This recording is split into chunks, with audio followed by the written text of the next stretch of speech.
Yasi Pressman 10 years nang kakilala si Luigi Villafuerte, nasa Getting to Know Each Other stage pa lang ang relasyon.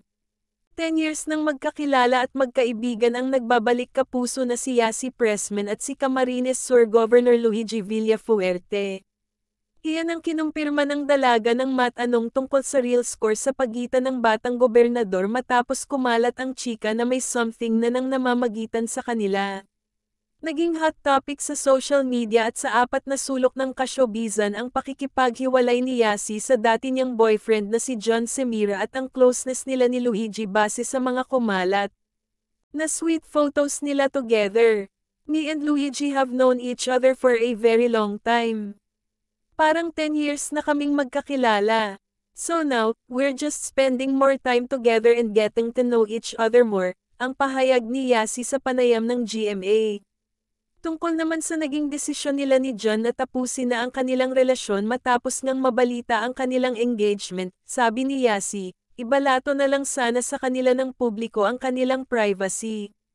Bilang tao, meron pa rin pong mga bagay na we wanted to keep private. Pero okay lang, me and the people involved, lahat kami maayos at nag-uusap pa rin kami hanggang ngayon, say ni Yasi. Ilang beses nang nakikitang magkasama ang aktres at si Gov, Luigi, una na nga riyan ang pagkikita nila sa 74th Foundation Day ng Bombon, Camarines Sur, noong August 13. Hinalikan pa ng gobernador si Yasi sa pisngi. Sa isang Facebook post naman noong August 19, may netizen na nagpost ng litrato ni Yasi at Luigi na magkasama sa isang ATV adventure. Ang nakalagay sa caption, sala na naman na captain ni Gov, mali na naman na hawakan ni Gov. Sa isang panayam, inamin rin ni Yasi na totoong may pinagdaraanan din siya sa personal niyang buhay pero sa kabila nito mas pinipili niyang magpakatatag at ituloy lamang ang buhay.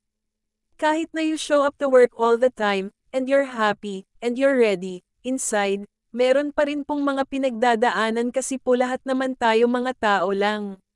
So we try to show up every day, say pa ni Yasi.